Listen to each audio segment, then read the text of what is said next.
Bueno, buenos días a todos.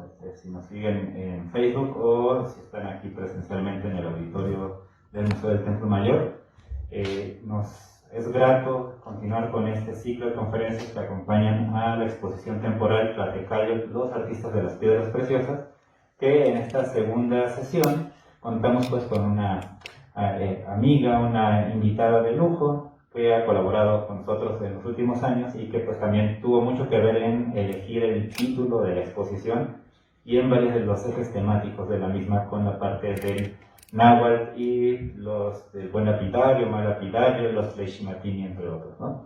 En esta ocasión pues contamos con la presencia de la maestra Lisandra Espinosa Ramírez, que nos va a presentar la escritura e imagen, logogramas en las piedras preciosas del Códice Florentino. Y bueno, Lisandra es candidata a doctora del programa del posgrado en Historia del Arte de la Facultad de Filosofía y Letras de la UNAM. Es maestra en Historia del Arte y licenciada en Comunicación y Periodismo por la misma institución, donde obtuvo 2 menciones honoríficas.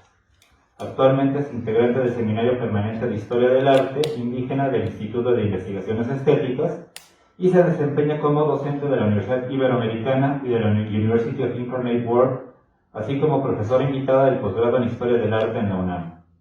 Sus investigaciones se centran en el mundo prehispánico y los códices postcoloniales desde el enfoque de los estudios intermediales y las teorías de la imagen. Además de la paleografía y traducción de la columna en náhuatl de capítulos relativos a los oficios de producción artística del Códice Florentino, cuyos resultados ha presentado en coloquios nacionales e internacionales sobre paleografía, diplomática y lengua.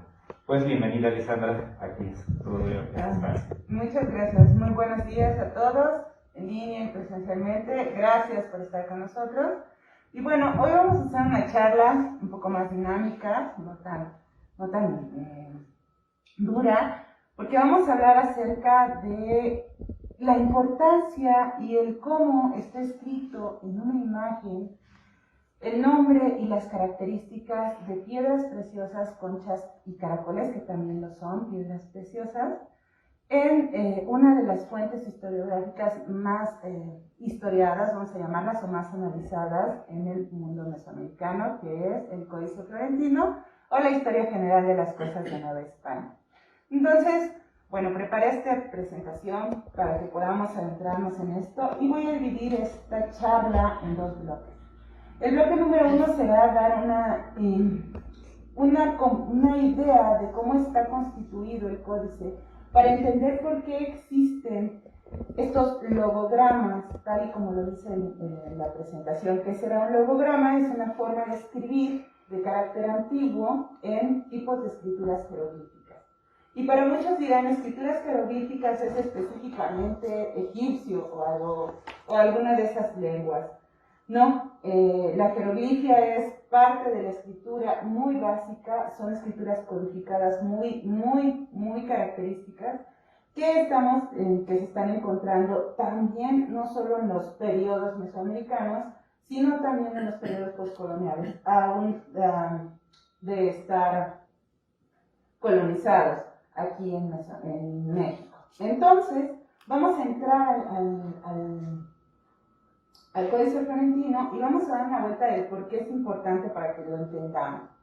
Ok, ¿qué es el Códice Florentino o la Historia General de las Cosas de Nueva España? Es un texto que se le atribuye a Sagún, es un texto enciclopédico que muestra la vida de la sociedad indígena en el periodo tardío, ¿no? Entonces, del posclásico tardío. Entonces estamos hablando que vamos a encontrar mucha de la influencia tanto de los mexicas como Tlatelolca, tanto de las poblaciones como Texcoco, que estaban relacionadas con el mundo mexica.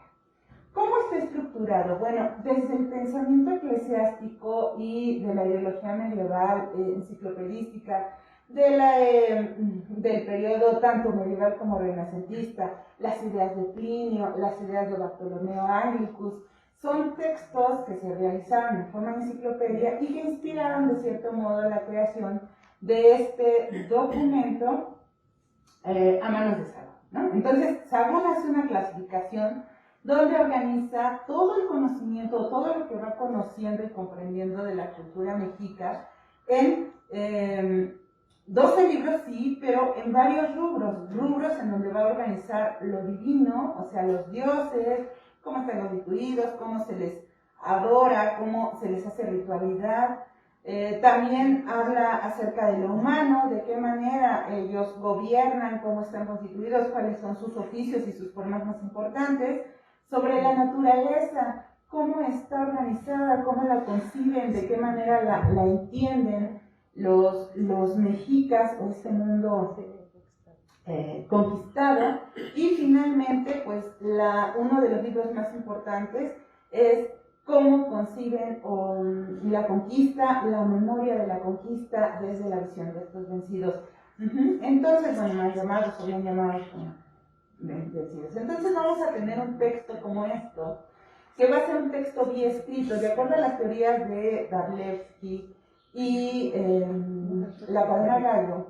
Estas imágenes este texto es un bien escrito por el hecho de que está escrito en dos lenguas, tanto en castellano, en este caso en la columna izquierda, siempre va a estar ubicado el texto en castellano antiguo, propio y que se le adjudica a la mano de Sahagún, y en la derecha el texto en náhuatl. Va a estar organizado editorialmente con algunos elementos intermediarios como imágenes que tiene entre el texto, y generalmente estas imágenes van a estar organizadas del lado izquierdo de la columna en castellano. No, casi nunca se da de la columna en náhuatl. La columna en náhuatl es muy relativa, pocos elementos están dibujados ahí.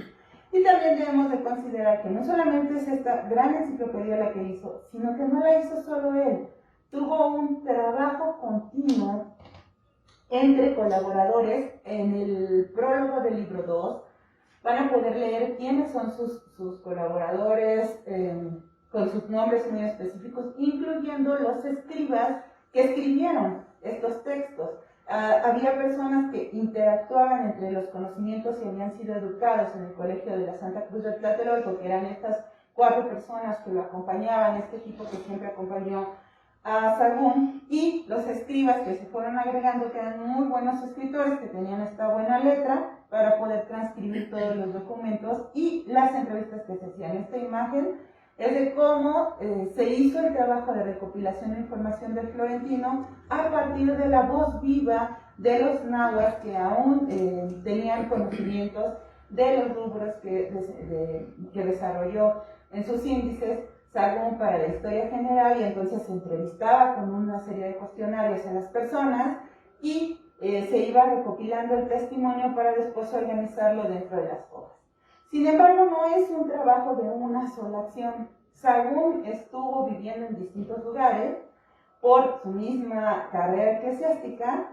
Llegó a Tlalmanalco, dio vuelta en Xochimilco, pero fue en 1546 cuando Fray Francisco del Toral le dice: tienes que hacer una recopilación de conocimiento para poder comprender la cultura y poder evangelizar a estos naturales, como le llamaban ellos, y comienza esta cruzada, esta idea de Sahagún en Tepepulco en 1560, y aquí podemos ver en esta lámina, hace los primeros memoriales con testimonios de personas que vivían en Tepepulco. Tepepulco era una pequeña población sojuzgada por el yugo de Texcoco, entonces tenían una ideología parecida, pero no igual a la de los mexicas y el mundo mexica Tlatelolco. Entonces tenemos solamente un pequeño libro en donde se tienen a todos los dioses, algunos rezos, palabras importantes y dibujos breves. Este es los primeros memoriales. Posteriormente viaja o mueven de zona a Sahagún y pasan de Tepepulco a Tlatelolco, y ahí todo lo que trajo de Tepepulco, los sabios, ancianos tlatelolcas, con los que se reúne y trabaja la información, les dicen: bueno, es que hay que corregir, hay que tener esta información, hay que coordinar, etcétera, etcétera. Entonces se generan los memoriales en 3 columnas, y toda la información que se trajo se adapta, se mejora, se amplía, se modifica a modo de que se tenga más información. Aquí este sería el segundo libro, de izquierda a derecha. El tercero son los memoriales con escolios, Es ahí donde Sahagún hace una disertación lexicológica. Un escolio es como una nota a pie de página donde decía esta palabra significa esto, esta palabra significa aquello, y entonces estos memoriales con escolios tienen 3 columnas, no tienen imágenes, ni los memoriales en 3 columnas, ni los memoriales con escolios tienen imágenes, solamente textos e información que Sahagún consideró pertinente. Una vez que vuelve a cambiar de residencia y llega nuevamente a Tlatelolco, es cuando Guillermo de Sequera le proporciona apoyo para poder realizar pues el Códice Florentino. Pero esta vez le dice, no quiero las anexiones lexicológicas, solo quiero 2 columnas, castellano y náhuatl, y se consideraba que el castellano y el náhuatl empataban, que eran traducciones una de la otra, pero en sí no lo era. Entonces, estamos hablando de que tenemos un texto trabajado editorialmente hermosísimo, donde tenemos columna izquierda, castellano, columna derecha, náhuatl, imágenes anexas y algunos elementos fitoformes muy al estilo medieval para adosar toda esta gran enciclopedia. Después de que muere Sahagún, se hace un códice posterior que se llama el Códice Tolosa, y en este códice lo que se crea es pues una copia de la columna en castellano. Entonces, bueno, es por este códice, este último, el que se localiza, y después comienzan a rastrearse los anteriores. Si nos damos cuenta, hay imágenes solamente en los primeros memoriales y en el Códice Florentino, en los textos intermedios, ¿no? Cuando se estaba realizando el Códice Florentino, y me regreso entre 1575 y 1579, pues estamos en medio, o se están, nosotros no, estaban ellos en medio de una epidemia parecida a la que ahora vivimos nosotros. Estaban encerrados en la iglesia del Colegio de la Santa Cruz, en Tlatelolco, y esta epidemia de viruela y la epidemia de pujamiento por sangre, una especie de cólera, la que está azotando a la población, y les es imposible retomar pigmentos, retomar elementos, porque si se dieron cuenta, en las imágenes que les mostré, en especial esta, por ejemplo, tiene colores hermosísimos, tiene pigmentos o pintura muy hermosas, las imágenes o las viñetas, como se les llaman también. Y es en la viñeta de la foja 178, ya del libro 11, que pareciera que en esta imagen se está acabando el pigmento. No iluminan al individuo que está ahí, no iluminan a la piedra que está abajo, solamente el cielo pareciera que solo había azul, solo había algunas tonalidades de amarillo para poder hacer verde, también aquí lo pueden observar, y no hay más color. A partir de esta imagen, el color, todas las imágenes a posteriori de esta son monótonas. Y entonces, pues a nuestro capítulo de donde se expresan las piedras preciosas, le toca ser completa y enteramente monócroma, ¿no? No tiene color, entre comillas, porque realmente estos indígenas artistas que realizaron, para mí en este caso son artistas, que realizaron estas imágenes, esta parte del códice, pues realmente tomaron estrategias de su propia escritura, de su propio estilo de realizar y de comunicarse, para poder expresar color y características adjetivales de cualidad, para hacer cualidades, ¿no? Entonces, ¿cómo se inaugura este capítulo? Pues el capítulo 8 del libro 11, de la foja 212 a la 212, nos regalan todas las piedras preciosas, o las piedras que eran consideradas valiosas y preciosas para ese entonces. Y comienza con esta frase que dice: en este párrafo, o este párrafo primero, vamos a mostrar acerca de las piedras preciosas y en general de todas, en dónde se hallan y cómo se buscan. Y comienza o abre con esta imagen de Eclaixmatini. ¿Quién es Eclaixmatini? Es un buscador, es aquel que sabe buscar las piedras, y aquí la función, muchas de las ideas que tienen como función la imagen en el Códice Florentino es ilustrar, pero ahorita nos vamos a dar cuenta que no solo ilustra, sino que nos da características muy específicas de los elementos lapidarios. Está interesante porque en esta imagen yo les contrapongo la imagen con el texto en náhuatl que nos dice específicamente cómo era la actividad de un buscador de un Flesch-Martini para encontrar una piedra. Debía de estar muy por la mañana, contra el sol, señalando, ubicando el espacio en donde está vaporizando una piedra, en qué momento está emanando ese vaporcito, y pareciera que exactamente lo que dice el texto lo refleja la imagen. Hay que tener en conciencia que el texto fue escrito tiempo atrás y la imagen fue realizada en las últimas acciones editoriales en el Códice Florentino. Entonces, muchos y en general se atribuye a que todas las imágenes tienen solamente ilustración, o sea, representan o ejemplifican lo que dice el texto en náhuatl. No necesariamente. Después de presentar el Flesch-Martini, bueno, en este capítulo nos muestran todas y cada una de las piedras preciosas. Está la piedra, la concha y el caracol, por eso las pongo sumadas, porque en este caso, bueno, tenemos una variedad impresionante que si las traducimos a las piedras tangibles, pues tendríamos obsidianas, ámbares, muchos turquesas, también, ayúdame, ¿cómo se llaman las verdes? Cadeitas, es que se me olvida el nombre, tanto las escucha uno en náhuatl que te las dejas en náhuatl en la cabeza, ¿no? Entonces, bueno, tenemos quetzalisquis, quetzalchachihuites, chalchihuitiscas blancos con color, en algunas tonalidades con vetas. Tenemos también piedras tipo chalchihuit, en este caso jades, de varias tonalidades de verdes, desde el más oscuro hasta el más claro, e incluidos también las conchas y los caracoles, ¿no? Los tapachlis, que es en este caso, los quesisquis, que son los caracoles, y todas sus características. Y cuando las observamos, nos damos cuenta que no están ilustrando 100%.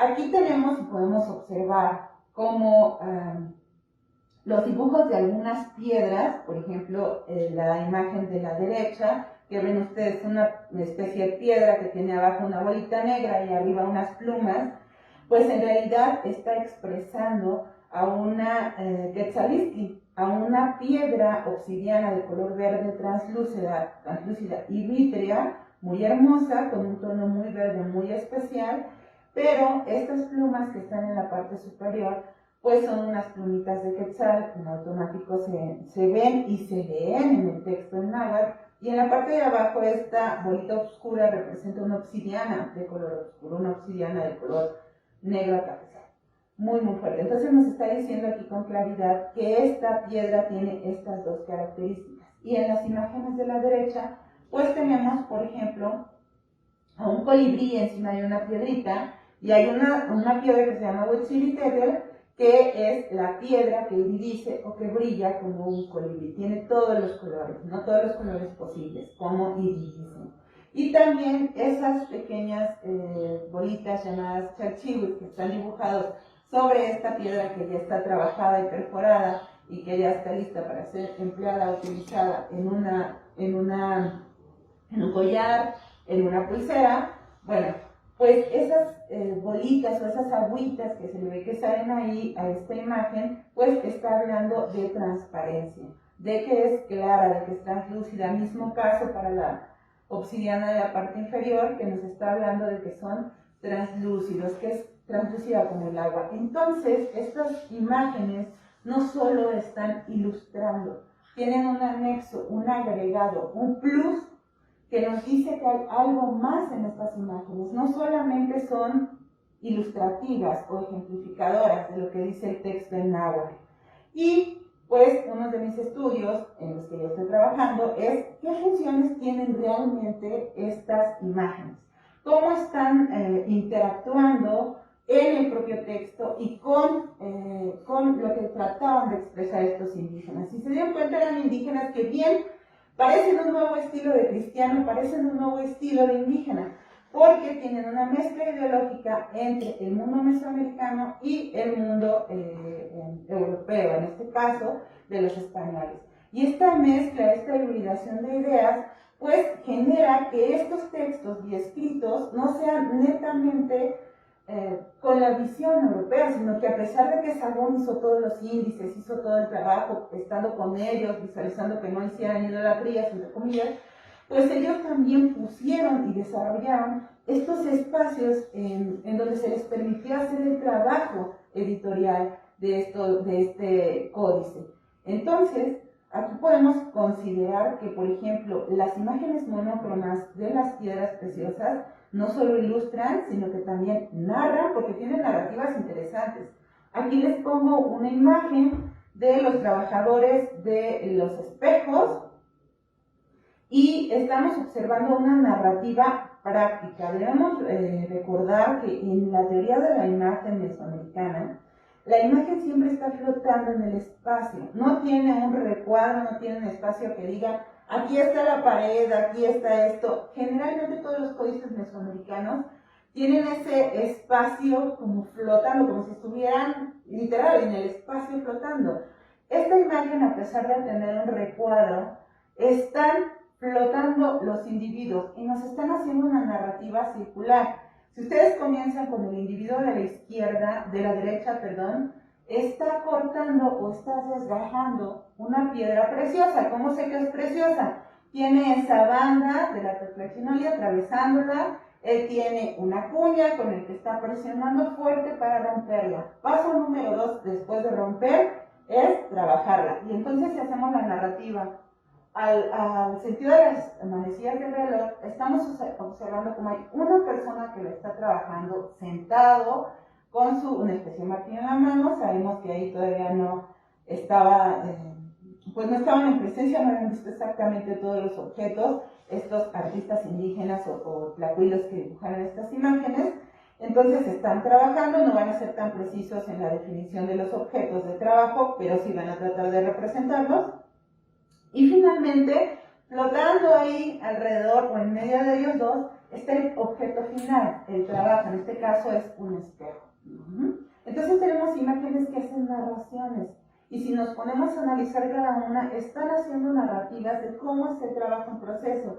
Y están retomando el estilo de expresión del códice mesoamericano, no necesariamente con el estilo librario del mundo europeo. Estas son pequeñas introducciones y también tienen dentro escritura jeroglífica y también adjetivos de cualidad, empleando este estilo, esta forma libre que a ojos, o como dice Janet Peterson, a ojos de los europeos eran cosas simples, pero a ojos del mundo mesoamericano, de aquellos que tenían esta influencia del mundo mesoamericano, en este caso mexica, iban a entender las narrativas como tal, ¿no? Cada perceptor iba a hacer un entendimiento de ello. Y entonces, las imágenes tienen dos funciones en este sentido. Permítanme porque ya perdí. Así está. Tienen dos funciones que vamos a analizar y se les puse en amarillo. La escritura jeroglífica y los adjetivos de cualidad. Cuando en las piedras preciosas o en la representación de las piedras preciosas del Códice Florentino se hace escritura jeroglífica y cuando están funcionando estas imágenes como adjetivos de cualidad. Entonces, primero vamos a enterarnos cómo es la escritura jeroglífica náhuatl. La escritura jeroglífica náhuatl se usa o se hace, es una forma de registro ultra iconográfica, altamente codificada. Un pequeño contexto de individuos lo reconocía, lo entendía, lo podía mirar, expresar y narrar al mismo tiempo. Es un signo mínimo de escritura en un sistema de escritura que vamos a entender. Y además, bueno, es una unidad mínima. Estas unidades tienen tres tipos en todos los códices postcoloniales y en los códices antes de la colonia. Existen elementos logográmicos o logogramas, existen silabogramas o topónimos. Aquí lo que nos interesa más son los logogramas. Y voy a explicarles por qué. En los estudios de la cadena Gallo acerca de los primeros vocabularios que se entienden porque un objeto puede representar una sílaba o una palabra, él ha realizado un cuadro en donde se han empatado las palabras con los sonidos. Entonces tenemos ya la posibilidad de interpretar tanto la imagen como el texto que está escrito en esas imágenes. Las silabogramas son palabras completas escritas en una imagen. Palabra completa. Aquí tengo el ejemplo. Quetzal, pluma. La pluma está dibujada y si tú la lees, tal cual está, es Quetzalí. Pero los logogramas buscan específicamente ser palabras signos. ¿Qué quiere decir esto? Son elementos que forman la raíz de una palabra. Si nosotros hacemos o recordamos nuestras clases de primaria, cuando nosotros nos decían, obtenga la raíz de la palabra zapato, tú decías zapato, zapatito, zapatote, zapatería, y te dabas cuenta que el zapat es la raíz o la representación lexémica de esta palabra. Entonces, el logograma o la escritura jeroglífica náhuatl está estructurada de la misma manera. Vamos a ubicar objetos que tienen la raíz lexicológica de lo que yo quiero escuchar para representarlo con elementos. Aquí lo tenemos en un ejemplo. Por ejemplo, aquí tengo un caracolito que está representado en el códice florentino que se llama Cutzili. El Cutzili es un caracol que está arañadito o que está pintado a modo de una codorniz. Codorniz en náhuatl se dice soli, pero como en la antigua escritura captaban solo el sonido, no captaban la escritura correcta, sino el sonido, Zuli es como se lo escribían en el siglo XVI. Solín, codorniz, soli es la palabra. Si tú le quitas la in o la terminación n para poder hacer una aglutinación en el lenguaje náhuatl, entonces tienes Zuli, Zuli, Sili. Sili caracol, Zuli codorniz, entonces tenemos un caracol codorniz. Y ahí lo tienen escrito, codorniz, abajo caracol. Tiene tanto las características visuales como las características de escritura jeroglífica.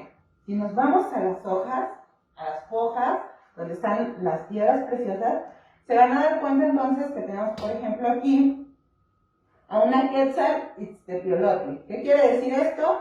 Quetzal, verde, escritura, si lo vamos a seguir, tenemos en la parte de arriba las plumas de Quetzal y después va a decir Epli, que es perla, Yolot, que es corazón, y la terminación Tli para que se haga la aglutinación normal en el idioma. Entonces, Quetzalitztepiolotl, una perla de color verdoso que es el corazón de una conchita. Entonces, ahí lo tenemos escrito. E inclusive tiene algunas características visuales en donde podemos encontrar, por ejemplo, está partida a la mitad, tiene porosidades, está lisa, y ustedes, si alguna vez han visto alguna perla, se habrán dado cuenta que no todas son perfectamente redondas, sino que tienen esta característica especial de tener a veces irregularidades o perforaciones. Ahí están representadas. Entonces, estas imágenes no solo ilustran, también están haciendo una actividad de escritura, una función de escritura. Algunos investigadores como Mark Zubenov y Diana Marroloni habían dicho o sugerido que tal vez podían ser escrituras, pero bueno, ahora yo sí les compruebo a ellos que sí son escrituras, ¿no? Entonces, aquí tengo unos ejemplos. Por ejemplo, ya vimos la Quetzalitztli, aquí tenemos Quetzal, piedra, que es tetl, Itztli, que es escritura, y entonces si la leemos de arriba hacia abajo, tenemos Quetzalitztli, que le quitamos el tetl para que se pueda hacer la aglutinación, y tenemos una piedra obsidiana verde, preciosa.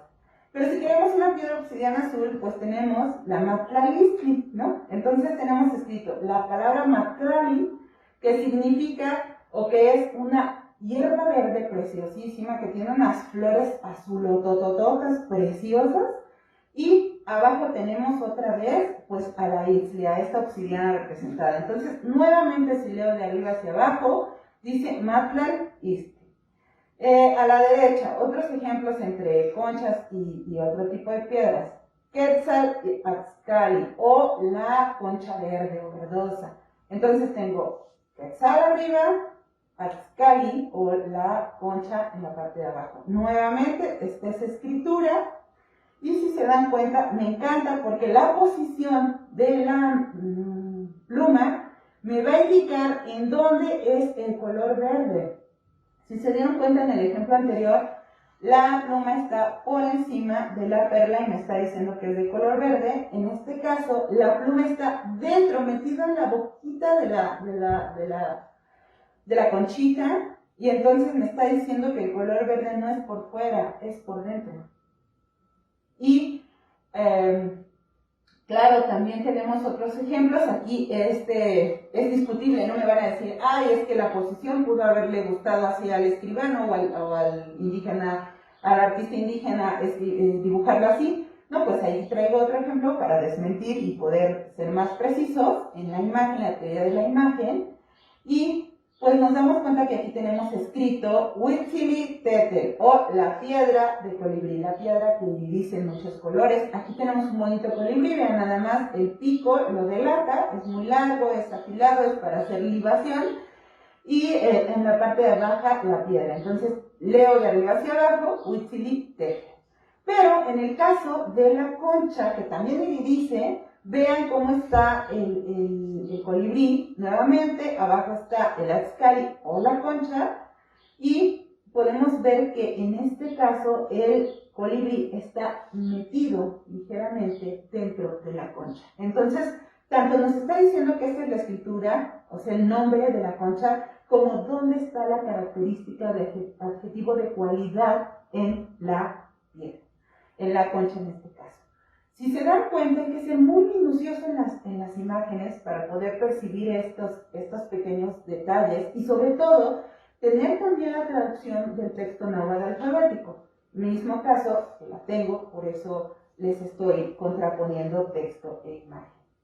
Y bueno, si ustedes ven las imágenes tal cual, por ejemplo aquí a la izquierda está la foja donde tenemos a la Quetzalistli, y a la derecha les puse la foja donde están los ámbares. Si se dan cuenta, pues uno las ve y dice, ah, qué bonito, están representando las piedras, pero tienen datos escriturales y datos de carácter adjetival de cualidad muy, muy fuertes.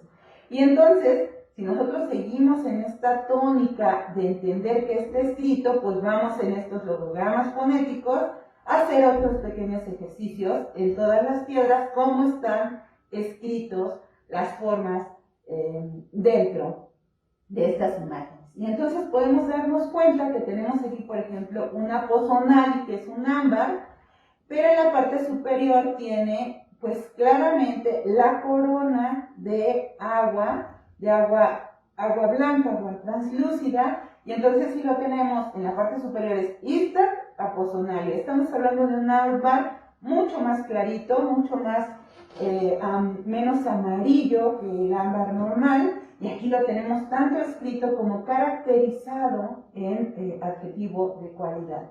En la parte de la inferior izquierda tengo a una Epli Yolok, que es una perla, el corazón de la concha, esto es lo que dice. Y arriba está preciosamente dibujado con un estilo meramente europeo, eso sí, un bonito corazón y una perla que está dentro. Y entonces nos podemos dar cuenta que tenemos aquí el nombre escrito, pero ahora no es de arriba hacia abajo, sino es de abajo hacia arriba el nombre de la piedra. Lo interesante de la escritura jeroglífica es que, de acuerdo con los estudios de Dablensky, es que es un poco complicado el nombre, puede leerse de arriba hacia abajo, de abajo hacia arriba, de izquierda a derecha, derecha a izquierda, o en su defecto hasta zigzagueado, ¿no? Entonces tenemos que entender la dinámica con la que fue dibujada esta escritura para poder comprender.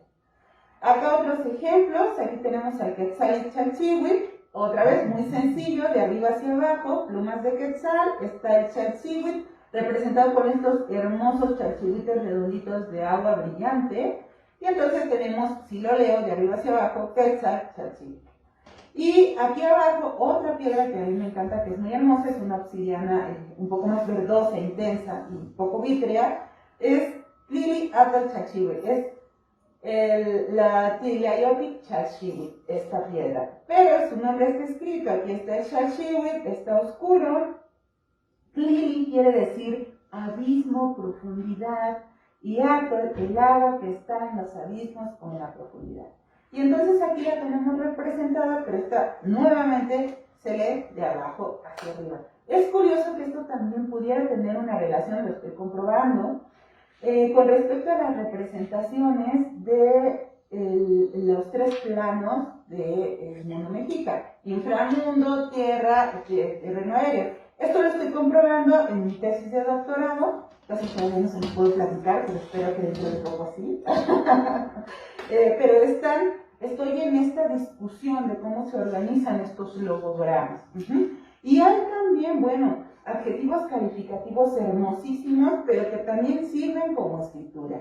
Y aquí en el caso de la Shewit, me encanta. Estos son adelantos igual, así que son adelantos de mi tesis que ya está pronta en medio año de salir. Y entonces les voy a platicar, ¿no? Muy emocionada. Estas Shewit, estas turquesas, tienen tres formas de escritura, pero hay tres formas de turquesas que se narran en este capítulo de las piedras preciosas en el Códice Florentino. Es la Shewit normal, que es la que está en la parte intermedia superior de la lámina, donde dice Shewit. Están los cuadritos que representan teselitas, son estos cuadritos pequeños que se cortan, y que además, bueno, es la manera más común en que se encontraba en el mundo mexica en cuadritos. Entonces, ¿cómo representarla para que todo el mundo supiera que esto es una Shewit? Pues en cuadritos, ¿no? En teselitas. Vean qué curiosidad, en cuadritos. Y al lado está su plantita. Me dio la tarea de en el texto náhuatl ubicar qué era la plantita que tenía ahí. Y habla sobre un quelite, color quelite. Y me dio la tarea de estudiar los textos de López Equiguas, que habla sobre la diferencia entre todas las plantas, y me doy referentes a la Shewit, a la hierba, porque Shewit quiere decir turquesa, hierba, año.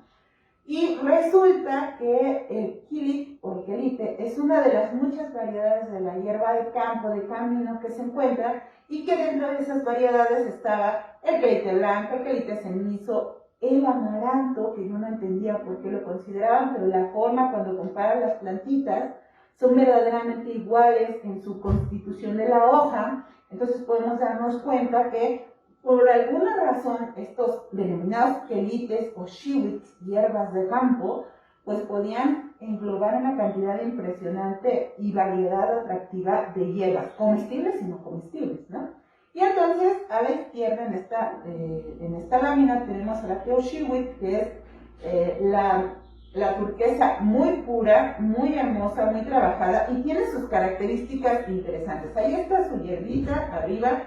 Yo insisto que es un quelite.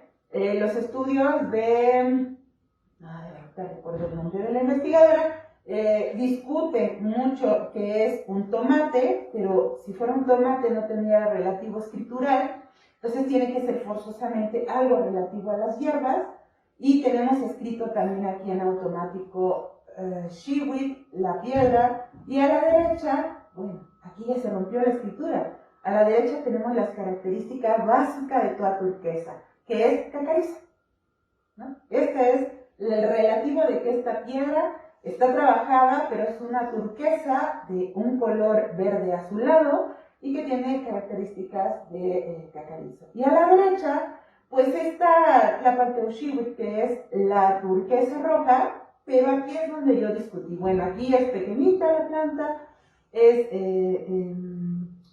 tiene una hoja muy linda, muy redonda, pero si se acercan un poco a la representación de la hierba de la Tlapalteuxihuitl, es sumamente larga. La hoja es más acorazonada y es más relativo a la planta misma, que está dibujada en el área de las plantas, a un amaranto, una planta de amaranto. Y entonces, si nos vamos a leer todas estas características que nos regalan en esta lámina, las traducimos así.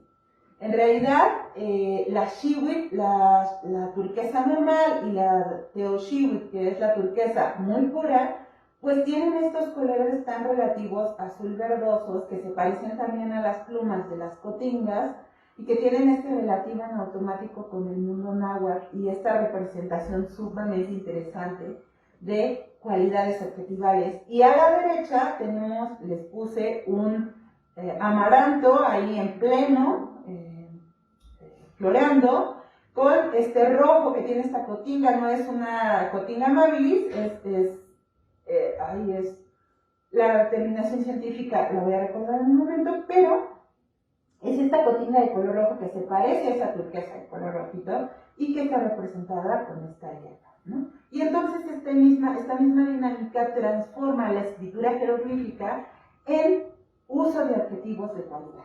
Y entonces aquí tenemos igual en los ámbares estos mismos adjetivos de cualidad y nos van a platicar específicamente de los colores y las formas, las características que tienen estas piedras. Entonces, no importaba mucho que no hubiera pigmentos.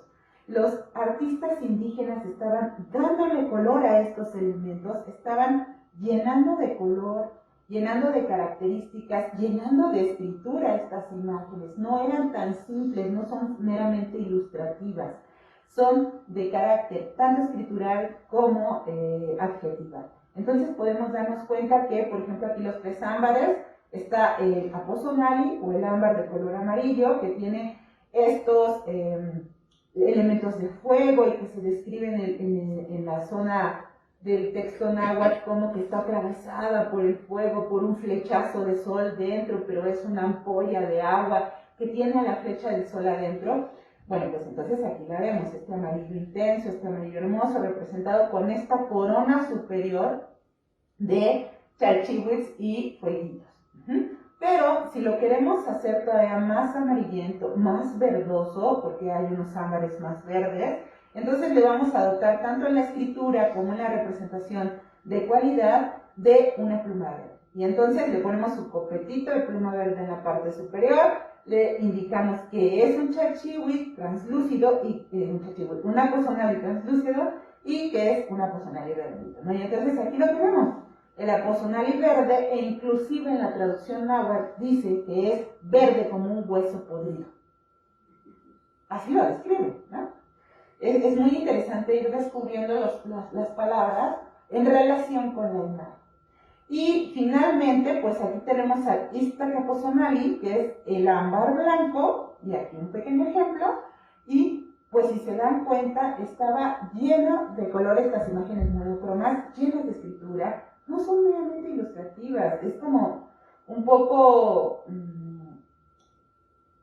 ajeno decir que estas personas que estaban tan influenciadas con un sistema comunicativo tan intenso como la escritura jeroglífica, que requiere un relativo con el mundo, el contexto, con la ideología cultural, se hiciera tan de lado tan rápido por el abecedario al que nosotros estamos acostumbrados, ¿no? Es muy ilógico pensar que se puede erradicar en menos de 50 años este tipo de escritura. Todavía se mantenía, además todavía existían estos calculis, todavía tenían estas personas que trabajaban estas piedras, que tenían esta tradición todavía dentro de su quehacer cotidiano. Y entonces, bueno, vamos a ver que dentro de todas estas escrituras y de estas características va a haber muchísimos elementos determinativos que nos van a decir cómo podemos leer las piedras de arriba abajo, de izquierda a derecha, cuándo están funcionando como escritura y cuándo están funcionando como adjetivo calificativo y cuándo están funcionando en ambos casos, ¿no? Por ejemplo,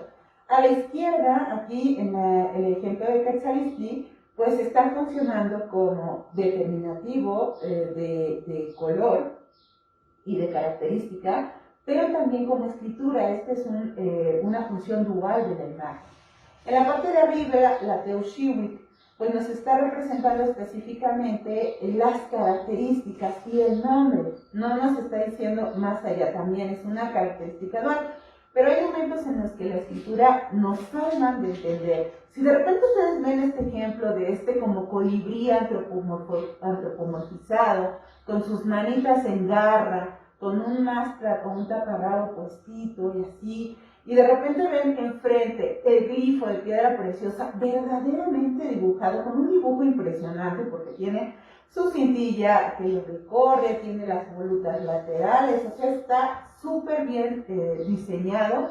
¿Por qué? Porque está hablando de una piedra preciosa que era altamente valiosa para el mundo mexica, que solamente era legal aplicarlo a los dioses, no a los hombres, no a los gobernantes, no a nadie, si lo dice el texto. Estamos hablando de la Tehutetl o de la piedra de Dios, pero vean la expresión, la escritura, si yo leo de izquierda a derecha, y yo entiendo que a las representaciones de deidades o de fuerzas anímicas que refirieran a una deidad, se les representaba en este caso como demonios, porque eso eran para el mundo católico europeo, pues no podían dibujar a los elementos representativos como tal. Aquí tenemos, pues podría ser un Huitzilihuitl, ¿no? Una representación del dios Huitzilopochtli, tal vez un Ixictla en este caso, y está al lado de una piedra súper bien adosada. Entonces toda la narrativa, toda la escritura de izquierda a derecha me está platicando el nombre de la piedra y la importancia y características que tiene en esta imagen.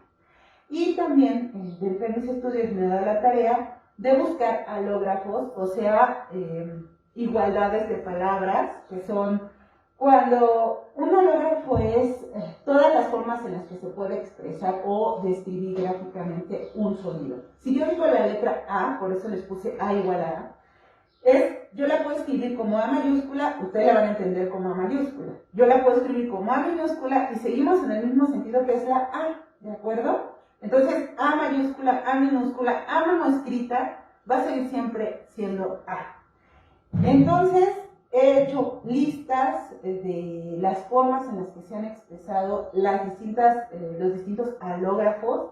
Y pues, por ejemplo, Quetzal, y los denominé por números, la Quetzal 1 y la Quetzal 2, que son las dos formas en las que puedo encontrar en las piedras la representación de Quetzal o de verde.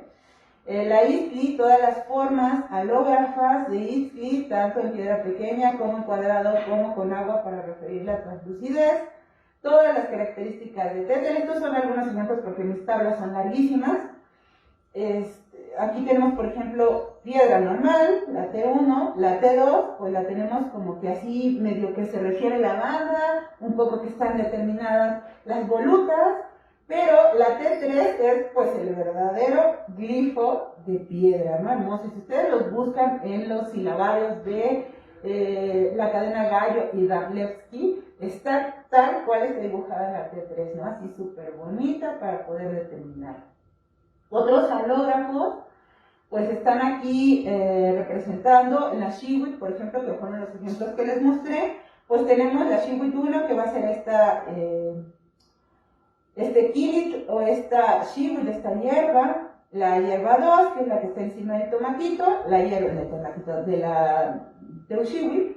Y el amaranto, que también va a estar a un costado, también va a estar representada en forma de voluta o de tomoli y en forma de teselitas, ¿no? Aquí tenemos todos los alógrafos posibles de representación de Xihuitl. Igual el Aposonali, pues lo encontré dos formas, que es que tiene la coronita, que se los presenté, de fuego y agua, y en la lateral otra vez la misma representación, fuego y agua. Imagínense que fuego y agua de la izquierda es la A mayúscula y fuego y agua de la derecha es la A minúscula, ¿no? Entonces tenemos varias formas de representarlo y se pueden hacer tablas infinitas de representación, y eso estamos en un códice postcolonial. Si comparamos con otro códice, pues entonces va a ser más comparativos halográficos y vamos a poder armar un silabario o un logogrario de todas las formas de escritura que se tenían en el mundo postcolonial, ¿no? Está interesante esto porque se está estructurando y se está visualizando que la memoria y la idea con las estructuras mesoamericanas antiguas, a pesar de ser un códice postcolonial, no están cortadas ni truncadas, ¿no? Ahí están presentes. Finalmente, pues los apócopes. ¿Qué son los apócopes? Es que cuando cortas una palabra, ¿no? Tienes a una persona, no sé, se llama Daniel, y lo abrevias a Dani, y luego le haces Dan, y luego le dices Di, ¿no? Ya lo apocopeaste. Lo hiciste en la mínima expresión posible. Entonces, las mínimas expresiones posibles las vamos a encontrar observando con claridad las imágenes. Aquí les puse nuevamente la imagen.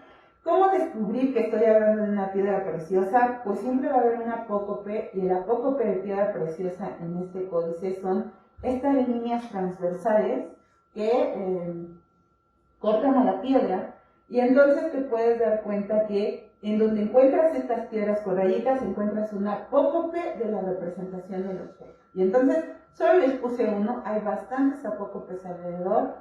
Es bastante interesante ver estas imágenes. Creo que para tener un códice 50 años después de la conquista, que ha pasado por un proceso de recopilación de información de distintas comunidades y que todavía tuvo el ojo vigilante del fraile sobre de los escribas y los tlacuilos, tienen todavía esa fuerza de la escritura mesoamericana ahí dentro, y que estas piedras preciosas requirieron todas estas estrategias para poder expresar color, forma, características, sus nombres, etcétera, aunque no hubiera título. Pues muchas gracias, espero que este tema haya sido así muy importante, muy interesante y que les haya llamado la atención.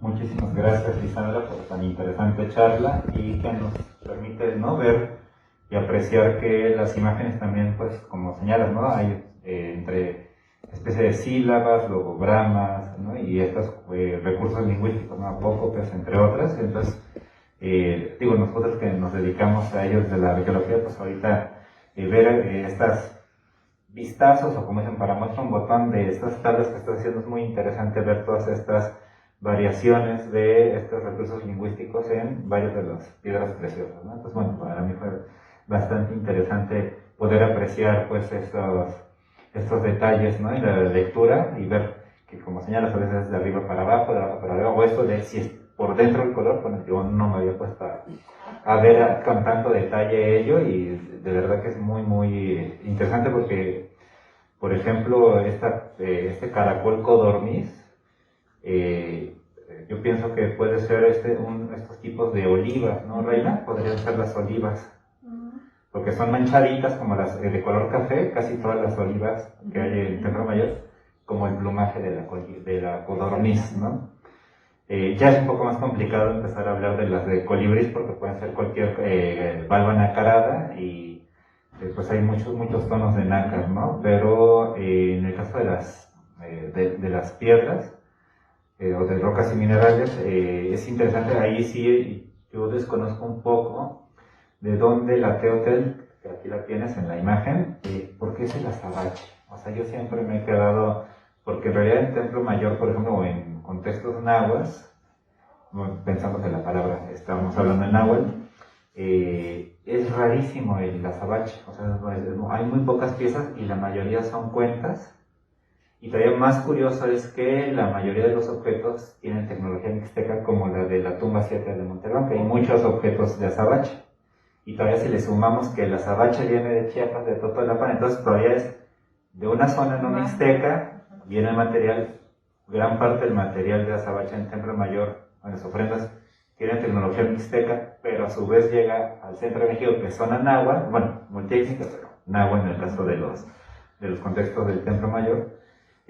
Yo lo único que no entiendo ahí es por qué es la piedra de los dioses, por así decirlo, ¿no? Esa es así ya una cuestión simbólica que, o sea, de todas las posibles, ¿por qué la azabache? O sea, todavía no me cuadra. Yo me esperaría, no sé, algún tipo de serpentina, la misma obsidiana, ¿no? Porque la jadeíta, pero la azabache, digamos, es muy raro, y digamos, no hay objetos de dioses más que este cetro en forma de mano, que hasta parece, si uno la pone en otro contexto, creo que es hasta colonial y es de estas cosas, ¿no?, de hindús y todo esto, ¿no?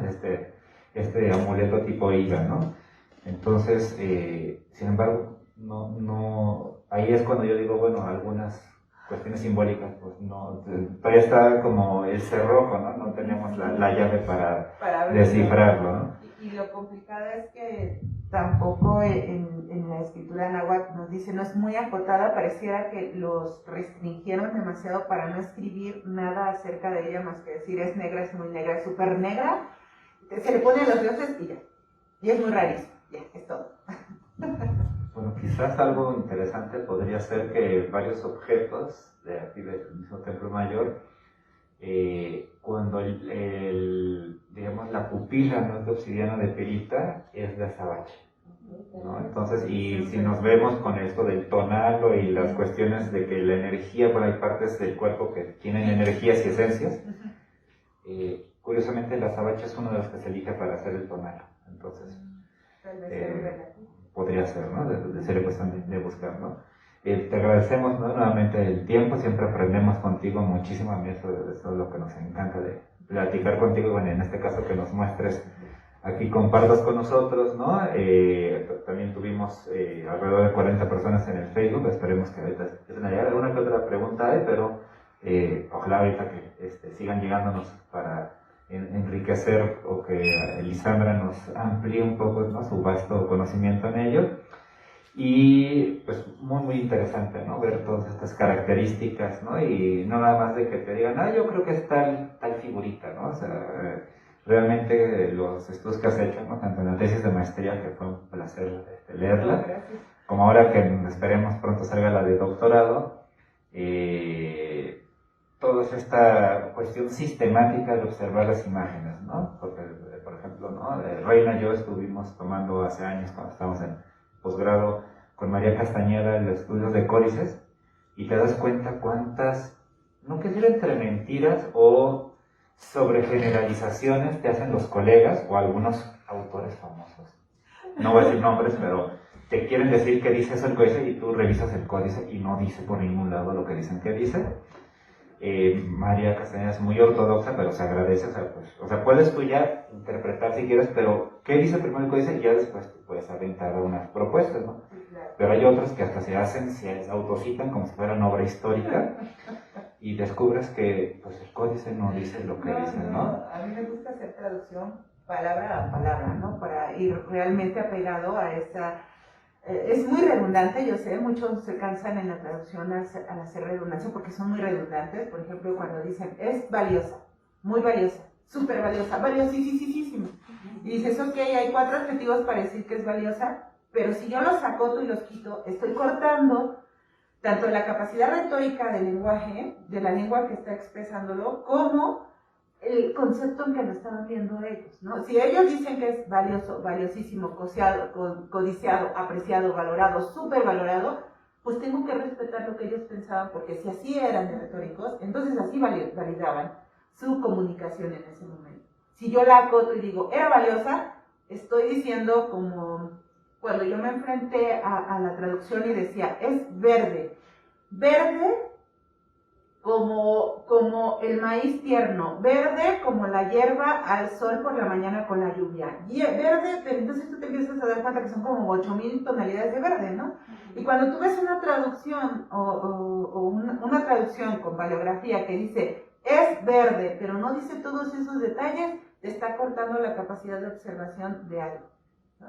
Entonces sí, es importante tomar en cuenta el objeto mismo desde su concepto, desde el propio objeto, no desde quien lo esté interpretando. Sí, bueno, en ese sentido, ahorita que vamos a ver también algunas de las preguntas o comentarios en el Facebook. En tu opinión, ¿cuál de las versiones del Códice Florentino nos recomiendas consultar, ¿no? Porque pues hay distintas ediciones, ¿no? La más manejada, bueno, 2 de las más manejadas son la de Porrúa, ¿no? De Garibay, que no se me hace nada mal, pero digamos no incluye todas las pasajes en náhuatl y tiene algo de los de latín, porque además el florentino no está solo escrito en español, tiene 3, o sea, el Lisandro nos mostró 2, pero en realidad es trilingüe el documento. La de López Austin con Patricia Quintana, bueno, no recuerdo ahorita, no, Josefina Quintana, ¿no? Pero, ajá. Esa no es tan completa como la de Garibay, y una prueba de ello me lo hizo ver Javier Nogués, que también es especialista en códices, cuando platicaba con él sobre las diademas de turquesa, las Chubuitzoli. Si tú ves la versión de Josefina con Alfredo, descanse, profesor, te dicen en una ceremonia de entronización de Moctezuma, primero y se reunieron los principales del, diríamos, Semanáhuac, aquí lo que sería la Cuenca de México, y el único que portó la diadema turquesa fue Moctezuma, y los demás tenían insignias, pero se queda así. Tú ves, Javier Nogués tiene un texto sobre los Chubuitzoli, y compara la versión de Garibay, por ejemplo, y dice, y se reunieron los principales gobernantes y señores de la región, a los que les fue permitido solo portar adornos de madera pintados de color turquesa, y el único que tuvo derecho a portar la de verdadera turquesa o Texigüe fue el entronizado, en este caso Moctezuma I. Se narró más o menos lo mismo, pero yo perdí una riqueza de datos y de información en la primera versión. Un poco es como dice Lisandra. Y entonces el objeto es verde, pero acá lo interesante es por qué hay distintos colores de verdes, como cuando mucha gente, ¿no?, reconoce esta versión de los esquimales, ¿no?, que ven hasta 40 colores de blanco. Nosotros, quizás las mujeres más que nosotros los hombres, vean 10 colores de blanco quizás con los esquimales, ¿no?, pero ellos tienen 40, ¿no? Yo en mis inicios de arqueología yo trabajaba con pescadores, hacía arqueología subacuática, y ellos veían a la oreja y decían, ahí vamos, y echaban la red y salían un montón de peces, ¿no? Y le decían, y aquí es que veo el tono estábamos en la bahía de Chetumal, y dicen, te veo el tono tal, me decían ahí su nombre en maya, ¿no?, porque ahí son mayas yucatecos. Bueno, hablan maya yucateco, a veces de ser Quintana Roo. Entonces tienen también varios tonos de azules verdes, verdosos, cafés, ¿no?, porque también hay que pensar que el agua es ese idílico, paradisíaco de azul turquesa, ¿no? Entonces tenían varios tonos y sabían en cuáles, ahí a lo lejos, había manchas de cardúmenes de peces. Y yo veía con ellos.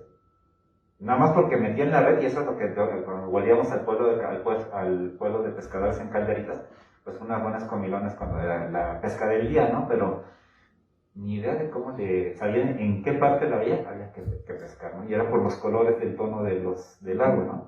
Aquí es muy interesante eso. Entonces yo te preguntaría, en el mundo angloparlante siempre piensan que no hay nada que supere a la versión de Diego y Anderson, pero yo sé que no tiene todo traducido, o sea, realizado. Entonces, en tu opinión, ¿cuál nos sugieres que sería como la versión más completa? Y yo sé que, como en tu caso, no hay como ver, y incluso si eres nahuatlata, como en tu caso, traducir los pasajes, ¿no? Porque se pierden en las mismas traducciones una gran riqueza de información. Sí, claro. Sabemos que todo el mundo siempre te va a decir, toma la versión de Anderson y Dieber, pero yo, tal vez muchos me van a crucificar por esto, pero no es la mejor opción para mí, porque no me parece justo que separen las imágenes del texto. Es importantísimo que tengan esta interacción. En el Códice Florentino, imágenes y textos siempre están en constante interacción, y ellos las apartan y solamente traducen. Entonces, hay situaciones en las que se debe de leer, y en general el texto en estas tres vertientes, no en dos separadas. Sé que, por ejemplo, la versión de Seller es atractiva, la versión de Garibay, las paleografías de López Austin, el trabajo de Charles Dieber.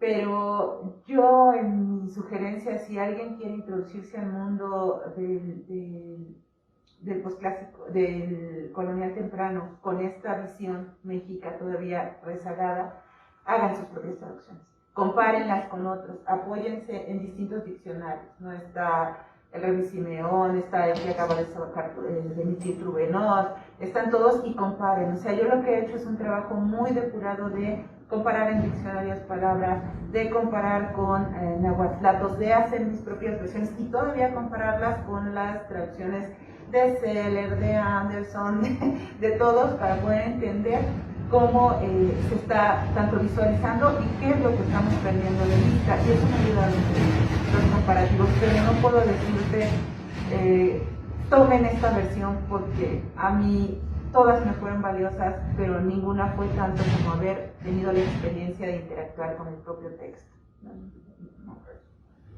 Perfecto, muchas gracias, Lisandra. ¿Y del público aquí presente tenemos alguna pregunta, algún comentario?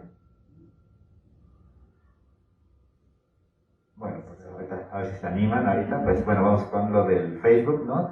Bueno, tenemos varios saludos, ¿no?, que salen de varias partes del país. Rubén Avilés, ¿no?, gracias por difundir y compartir el conocimiento. Igual Canto de Lluvia. Bueno, también preguntan para registrarse para su constancia. Claudia Avilés, es hermosa la asociación de las características que hacen con las imágenes. Canto de Lluvia nuevamente. Felicidades, Lisandra, muy interesante tu investigación. Me asombra la relación escritura con colores y descripciones. Y te preguntan, ¿estos símbolos se pueden considerar palabras concepto? Sí, específicamente son logogramas, como les platiqué en la charla, hay silabogramas y logogramas. Sílabas son palabra completa, logos son cuando están aglutinando varias palabras en una, y en este caso sí son palabras concepto. Obviamente también, si te das cuenta, por ejemplo, el uso de la palabra quetzali era no solamente arguido o relacionado con el color, sino que también en la literatura, en el propio discurso, si ven a los huehuetlacatoli, simplemente escritura o poesía, siempre ponen algo precioso como una perla de jade, como un quetzal. Entonces es parte de esta retórica, de esta dinámica de concepción, estos elementos que estamos viendo representados en el Códice Florentino, a pesar de que, vuelvo, es una fuente historiográfica del colonial temprano, aún tiene cargada esta visión mesoamericana de valor, de preciosidad, del discurso adosado con elementos que son del contexto y que son valiosos, y pues en estos elementos valiosos pues es la pluma, la piedra, la obsidiana, los cristales. Todos estos se representaban valor y belleza, ¿no? Entonces sí son logogramas, son palabras, significado, pueden tener también simbolizaciones contextualizadas. Ese sería ya un nivel 3 de interpretación, pero también sustentada con buenos argumentos. Yo solamente estoy en el nivel 2 ahora, en la interpretación escritural y visual. Todavía no me he aventurado, y les dije, ¿no?, mientras explicaba, en el caso de la Tlilayotip Chalchihuitl y el Aposonali, que son muy relativos con la ideología de los 3 niveles del mundo, de la ideología mesoamericana. Es todavía aventurado, pero a la vez intenso para argumentar este tipo de asociaciones. Entonces sí pueden tener elementos simbólicos, sí pueden ser elementos representativos y signos como tal. O sea, así como una A, pues nosotros tenemos una pluma. Entonces es exactamente lo mismo. Es escritura, pero a la vez son relativos con adjetivos. Entonces yo les denominé adjetivos o recursos adjetivales de cualidad, porque no sé cómo expresarlos a modo claro de decir, es que este es un adjetivo calificativo de esta característica, ¿no? Para no acotarla a la visión, pues nuestra visión contemporánea, hay que respetar también la visión en la que se está empleando, ¿no? Entonces sí son. Muchas gracias. Alicia Guerrero, maravillosa presentación, mucho que asimilar. Y te da muchas gracias. Víctor Hugo Mesa, muchas felicidades, una excelente ponencia. Mencionó que hay piedras que se dedican específicamente a las deidades. Mi pregunta es si el ámbar se dedicaba a alguna deidad en específico. No, en especial no he leído en las traducciones o en alguna representación que sea únicamente para un dios. Solamente la Teutetl, ese individuo, ese elemento antropomorfizado que les mostré junto con la piedra, son los elementos que se relacionan con los dioses y que está específicamente escrito en el texto náhuatl. Solamente era posible portarlo por el dios, pero de ahí en alguna otra piedra de este códice no especifica que sea solo para los dioses alguna otra, solo esta. Inclusive da una categoría de cuál era la más valiosa y cuál era la menos valiosa, y recuerdo que cuando lo estaba traduciendo morí de risa porque decía, esta piedra cualquiera la trae, la encuentras en el piso, es así simple, se llama Mixtecatete.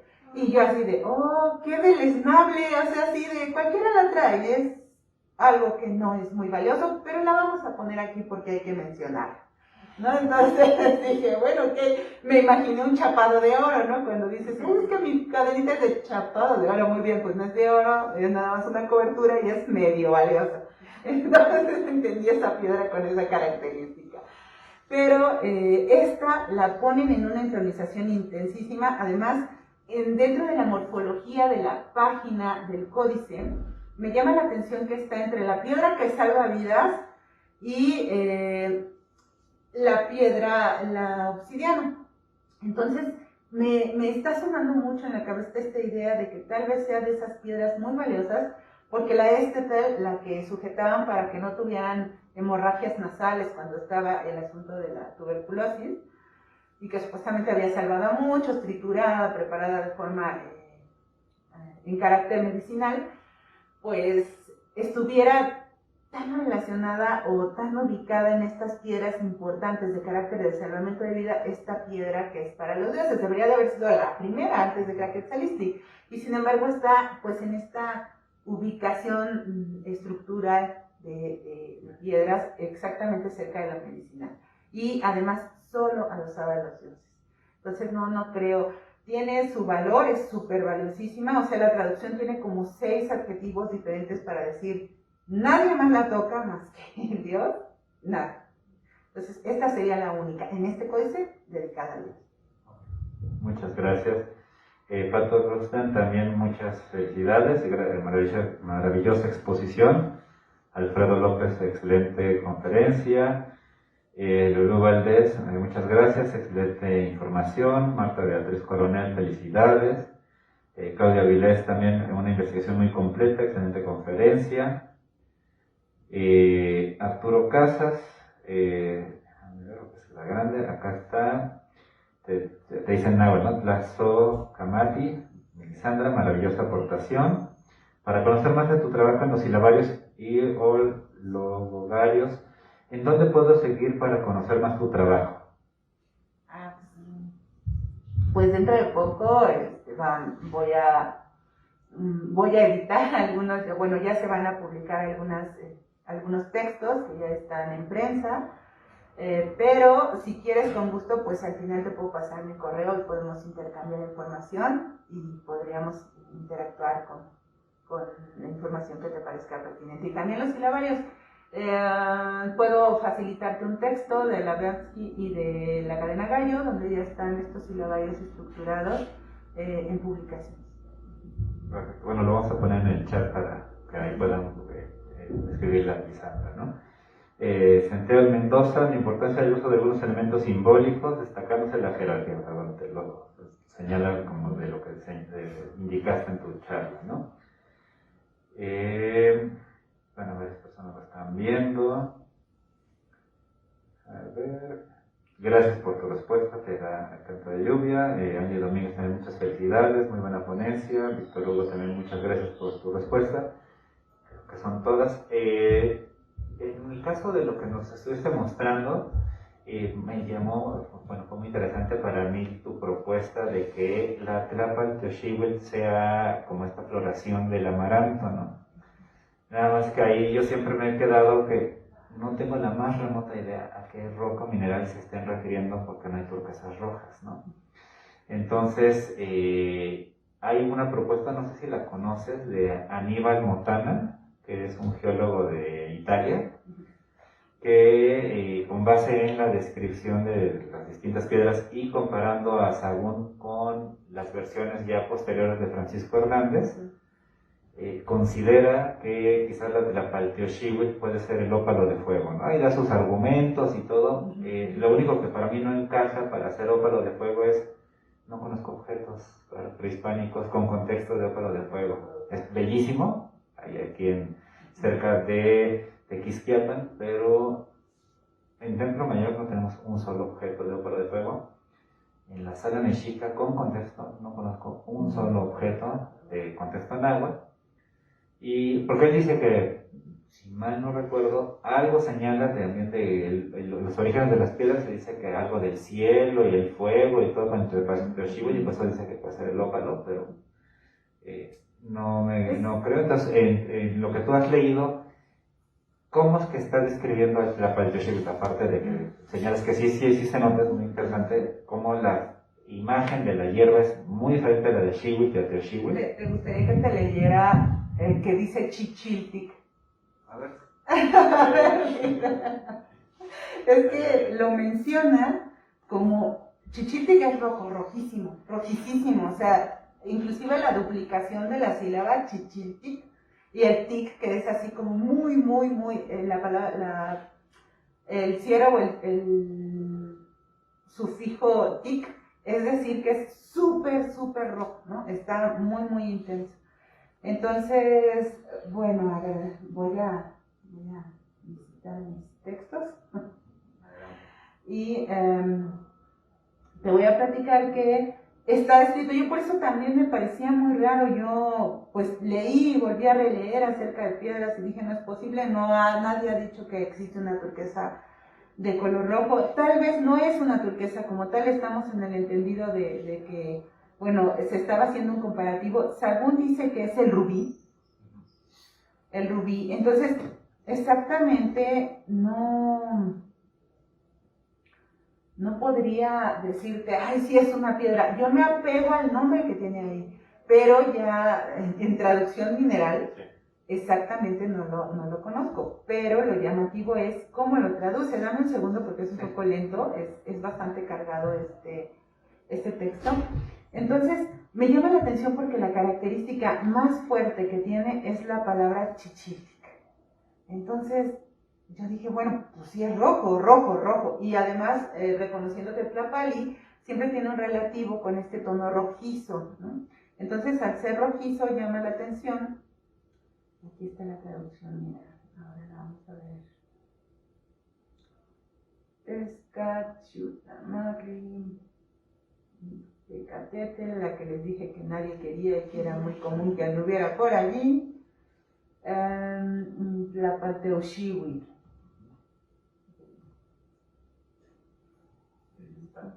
Dice, este es su nombre de ella, sale del color rojo y de la Teoshiwet, o sea, de la otra piedra. O sea, es parecida a esa. Para mí, esto sería parecido a eso, pero de color rojo. Porque está solo mucho más que la turquesa. Ellas se colocan, al decir se colocan es como están ubicadas cuando las encuentran, ¿no? Con esto se colorea rojo colorado. Momocoboyo chichítica. Se colorean rojo colorado. Es verdaderamente muy valiosa, de ahí es igualmente valiosa, te pinta de color, pinta como la sangre, se hace digno, se muestra precioso y atesorable, ¿no? Entonces ahí es donde tú dices, ok, aquí está me escuiquiloa, pinta como sangre. Entonces, las características bien podrían ser, pues para Sagún y para las colaboradoras de Surateshiwi, pero, y así se le llamaba, pero las características a ti como arqueólogo te pueden decir otras tantas cosas, ¿no? No sé, que pinte como sangre, ¿hay alguna piedra? Ahora yo te cuestiono a ti, ¿hay alguna piedra que pinta como sangre?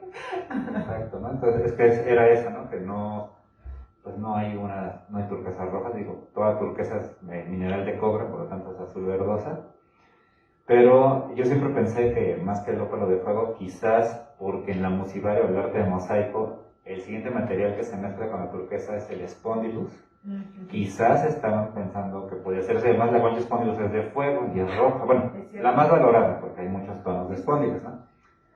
Y curiosamente, cuando señalan esto de que es como la Teotihuacán, como en la zona de la Teotihuacán, cuando tú ves, y esto es algo que me ha enseñado María Castañeda hace mucho tiempo, cuando estuve haciendo la tesis de doctorado de turquesas, me decía, ¿y no será que ellos están rememorando y mezclando? Porque el problema es que es un teléfono descompuesto entre los informantes, y lo que le cuentan a los informantes que te dicen de las cosas es que la Teotihuacán y quizás la Tlapalteoxihuitl vienen de muy norte, de muy lejos, del norte, la traen y la trabajan los teochichimecas. Se supone que los únicos lapidarios, diríamos, o no lapidarios, gente civilizada que no gruñe, como le dicen, que son, que como no hablan náhuatl no están civilizados, ¿no? Que dicen los otomíes y otros, no comen maíz y todo, pero curiosamente los únicos que reconoce que no siendo toltecas en términos de gente civilizada, que alistan algodón, que comen maíz, pero que son trabajadores de piedras preciosas y de plumaria, son los chichimecas, ¿no? Y ahí es cuando María Castañeda decía, oye, ¿no estarán mezclando con la gente que trae materiales del norte, que curiosamente son buenos para plumaria porque les encantan las guacamayas y uno ve los objetos de plumaria del norte que tienen buen estado de conservación? Pero también las turquesas, y uno ve las piezas del norte y resulta que, por ejemplo, valvas las decoran con turquesa y al centro tienen piezas rojas, no siempre son esponjas, yo me he topado que los argilitas, una roca arcillosa rojiza, pues no pinta como sangre, ¿no? O sea, pinta rojo, pero no es el tono de la sangre, ¿no? Entonces siempre quedaremos como, ¿qué puede ser, no? Y materiales rojos, pues Lorena y yo hemos visto, por ejemplo, los jaspers rojos, pero se pueden ver muy bonitos, pero ¿verdad que te digas que pintan como la sangre? Y luego que sean valiosos, no estoy tan seguro de ello. Entonces, pero bueno, a saber, ¿no? Mira, yo te voy a aportar algo. Yo también tenía dudas cuando comencé a leer el Florentino. Y de repente me dice una de las tutoras que me apoyan en mi tesis: bueno, pero ¿y tú cómo me puedes decir que esto que tú me estás diciendo aquí apareció en la versión anterior, que en este caso podría ser los memoriales con escolios, y apareció en los memoriales en 3 columnas, la primera versión que hizo Sahagún en Tlatelolco? Entonces me di a la tarea de leer en náhuatl todos los textos, todos los 3, y de hacer comparativos, y encontré un dato curioso, que eran unos paréntesis en este lado de las descripciones, y esos paréntesis, cuando los traduje, los 3 paréntesis decían o se traducen como: así se dice ahora. Es que ahora está así. Dije, bueno, si están escritos en el Florentino y no están en los anteriores, lo escribió el amanuense que lo está transcribiendo. Me fui a revisar todas las hojas de los memoriales en 3 columnas, de los memoriales con escolios, y resulta que están.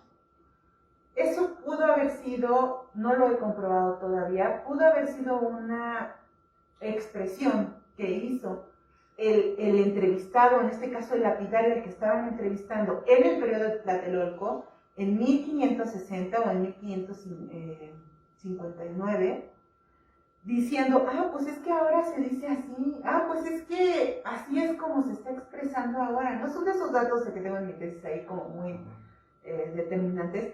Y entonces yo considero que estas explicaciones no están tan alteradas, no están alteradas. Yo les fui checando letra por letra, inclusive en mi tesis de doctorado ahora tengo letra por letra, cuando cambiaron una X por una S, para poder determinar con claridad qué están diciendo. Estos son testimonios de lapidarios en el área de Tlatelolca. Entonces, posiblemente ellos sí conocían esta piedra. Y si es un referente que se pasó tal cual, así tácito e íntegro, al Florentino. Entonces, ahí sí podemos evitar la idea de que a lo mejor alguien lo agregó, lo anexó. Están tal cual, tal cual. Ahí sí hice una buena paleografía. Sí, muy interesante, ¿no? Acá en el chat nos pone Canto Lluvia que el granate pinta como sangre. Sí, incluso hay un tipo de granate muy famoso allá en Austria, que le dicen como granate de gota de sangre, pero diríamos, pero el pero a esa propuesta es que, al igual que el ópalo de fuego, no conozco objetos de granate prehispánico. Es más, no sé, seguramente sí hay yacimientos de granate en México.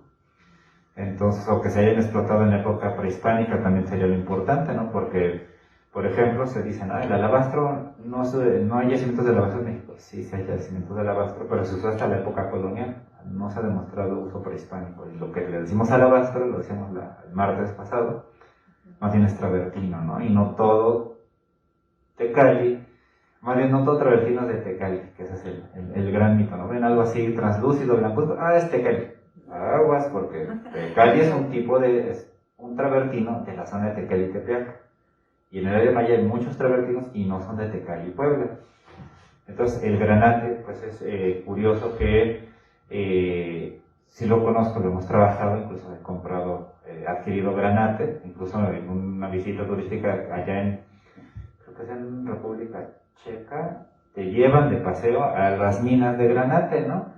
Pero, bueno, ya sí, en la Edad Media y otras hay mucha joyería en granate, pero aquí en el mundo mesoamericano no me viene a la mente un solo objeto de granate con contexto, ¿no? Yo siempre prefiero, cuando son estas piezas raras, porque luego me llegan con piezas, es que tenemos un corindón o cosas así. Pues sí, pero si no tienen contexto, ni siquiera sabemos si es mesoamericano, ¿no? Entonces sí, esa siempre me quedará como la gran duda, ¿no? No sé, la traducción tal vez te ayude la traducción en algo que refiera, porque si tiene, o sea, las connotaciones de la Tláhuac-Techíhuitl es netamente rojo. Y pues dada la plantita, yo insisto que Sí, es una eso me maravilla. parece muy bien. Eso sí quedó, bueno, se hizo muy, muy interesante, ¿no? Acá tenemos unos comentarios más. Enrique García Bruno, felicitaciones, maestra Lisandra, por la charla. Es increíble la forma en que se describe cada piedra. Mi pregunta es, ¿existe algún logograma para identificar el ámbar rojo? Porque bueno, sí también hay ámbar de color rojo, ¿no? Que es el ámbar de Totolapa, justamente.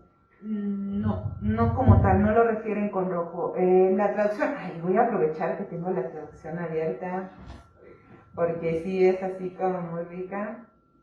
Chiwi, no está más abajo. Entonces se darán cuenta que es como que un poco complicado. No, ahora sí ya. Yo misma me he perdido. No es verdad. Sí, ya lo localicé. Aposonaria, aquí está. Bueno, lo que yo les comentaba durante la charla, lo refiere así como esa espuma de agua, bien como si se mostrara el sol para flecharla de lado a lado y la higuera. ¿No? Entonces está diciendo que tiene este color amarillo rojo, esta intención de estar muy valorado. Dice que es una piedra que está en el abismo. Aquí dice austoyo, que quiere decir que es de cueva, que se necesitaba hacer minería o este trabajo de excavación para poderlo extraer. Inclusive indica que se rasca para poderlo extraer, que es transparente, y solamente nos narra el color amarillo, el color verde y el color blanco, no relativo al color rojo, no lo especifica, pero sí dice que es como el fuego, como una candela. Inclusive, bueno, una de las discusiones que tengo es la nahuatlización de ciertos conceptos. La palabra candela no existe en el mundo nahuatlato, no existe candelaton, y si ustedes la ponen por aquí, aquí la tengo, candela, ¿no? La palabra candela o candelatón no existía, es una castellanización del náhuatl que sufrieron. Era una mezcla muy intensa en estos primeros 50 años, pero lo relaciona como una llama de ocote, una llama de fuego, ¿no? Entonces, tal vez no describen el rojo porque ya están diciendo que al tener una llama, un color intenso, pues puede variar este color fuego amarillo e intensificarse. Sí, exacto, ¿no? Eso, bueno, justo con el Spondylos, ¿no? Que es el Tapashi, es genérico que abarca rojos, rosas, naranjas, morados, ¿no? Entonces, amarillos, entonces no necesariamente, a veces sí hacen la separación del color, de la cromática, y hay veces que, como dices, por concepto, pues es como el fuego, ¿no? Incluso uno dice, ¿por qué la turquesa es fuego? Pues el corazón del fuego es azul, no es ni amarillo ni rojo, y la flama tiene 2 o 3 tonos, ¿no? Entonces puede ser ello. Hay esa capacidad perceptiva que tenían ellos que a futuro nosotros la perdimos, ¿no? Nos dicen verde, pero no toda esa categoría de verde. Azul, pero no toda esa categoría de azul, ¿no? No, aquí también nos señalan, ¿no? A ver, ¿dónde está? Que nos puso, bueno, primero Canto de Lluvia, que fue la que dijo del granate, dice que pintaba, ¿no? Pero bueno, ya señalamos que no conocemos evidencia con contexto. Y si estas piedras preciosas rojas tendrían el mismo origen mineral que la turquesa o es otra su composición, bueno, en principio tendrían que tener otra composición, otro origen geológico, ¿no? Ya que las turquesas, como son de cobre, digamos que la única no tiene tono rojo propiamente, pero sería como tipo cobre o tirándole a doradito, es la calcopirita, ¿no? Pero no tiene nada, y si no hay de granate, tampoco hay de calcopirita objetos, ¿no? Y alguien por aquí, déjame ver, lo pone, que a Claudia Villas la grosularia, ¿no? Sí, rojo rosado. El problema no antes como el ópero de fuego, no conocemos objetos en ese material. O sea, hay propuestas, o sea, que pudieran ser, pero no tenemos ello, ¿no? Y finalmente nos señala David Depp que si la grana cochinilla, porque asemeja el color sangre, sí, pero en el florentino sí se describe muy exacto. Hay una sección específica de colores en donde está relativo a la grana cochinilla. Igual la imagen, como les mostré, el de los espejos, tienen imágenes narrativas circulares lindísimas de cómo se planta, se cuida, se colecta y se trabaja, ¿no? Entonces, si no estaría incluida en esta área de las piedras preciosas. Sí, ¿no? Entonces, por eso, ¿no? Que, o sea, nosotros siquiera se nos sugiere que sea grana cochinilla, porque sí está en otra parte del códice, está hasta la imagen de, saben de cómo el insecto, cómo lo muelen, cómo da el color, ¿no? Entonces, y del nopal y todo ello, ¿no? Nada más para redondear esta idea de Lisandra de las cuestiones de los conceptos del color, también el grupo, ¿no? Porque también eso puede ser muy importante. Los nahuas de Tenochtitlan, sabrá Dios si manejaban el Tlapalteoxihuitl, los texcocanos también, en este caso los de Tlatelolco, porque a mí me viene mucho a la imagen de, sabrá Dios si querían decir eso, pero no tenían el vocablo, la precisión lingüística para ello. Es cuando uno, bueno, hace años, ¿no? Hace 12 años estuve con los amigos, colegas arqueólogos, Estela Martínez y Guillermo Córdoba. Me invitaron a excavar a Chalchihuites, a sitios de la cultura Chalchihuites allá en Zacatecas. Y es muy interesante que se llamen Chalchihuites cuando lo que abunda ya son las rocas y minerales de tonos azules, que no sería Chalchihuitl, debería ser Xihuitl. Pero el gran problema es qué grupo nahua fue el que acompañó a los españoles a colonizar esa zona, y eran las caltecas. Bueno, te puedo precisar eso, y te lo voy a precisar con un ejemplo, inclusive lo voy a poner aquí. Las fuentes de coloniales tempranas estaban adaptando el sonido a la escritura alfanumérica, ¿no? Al abecedario. Entonces, nosotros podemos decir ahorita Tlapalteoxihuitl y escribirla con letras, pero en ese entonces estaban solo capturando el sonido, ¿no? Yo tuve, y lo voy a hacer en grande para que vean la diferencia y la complicación. Yo leí en el florentino esta palabra, así, iquillo, ¿no? Y dije, ¿qué carajo, o qué caramba es un iquillo? Y me tardé cerca de un año en descifrar que era iquillo.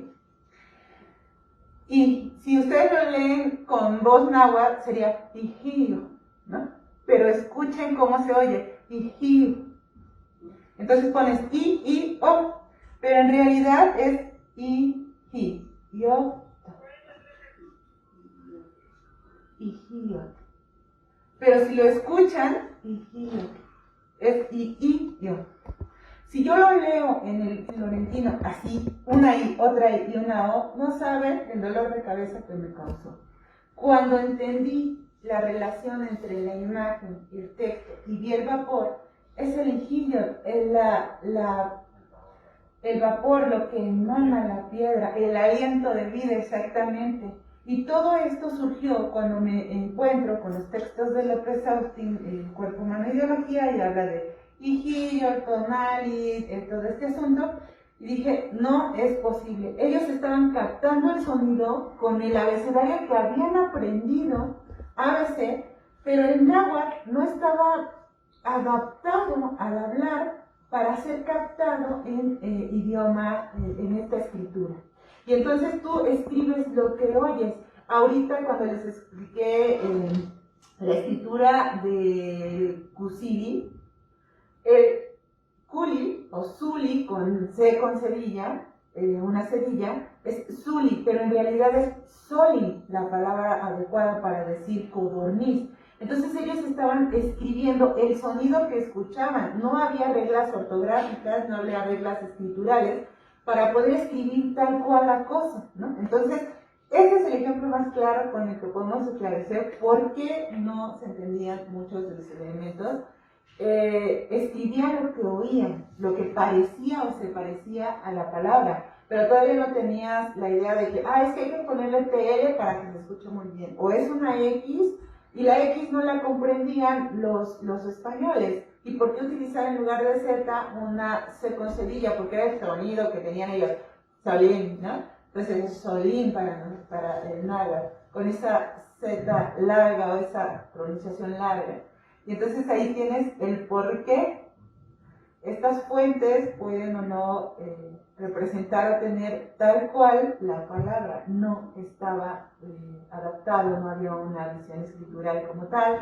Yo creo que este ejemplo rompe en automático con todo, ¿no? Bueno, eso me recuerda mucho cómo se hace el desciframiento de la escritura maya, igual, porque el silabario de lambda, en realidad no se entendía del todo porque más bien se consideraba un abecedario y ese fue el gran problema que tardaron décadas en poderlo con Morozov y compañía, porque cuando pones A, bueno, las vocales no tienen tanto lío, ¿no?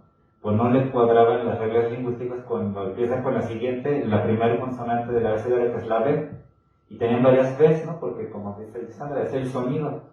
Y un poco es como quienes del público presente o en Facebook nos sigue, cuando tú tratas de aprender francés pero no lo escribes como se debe escribir francés, no tienen, de la nada salen un montón de letras que no se pronuncian.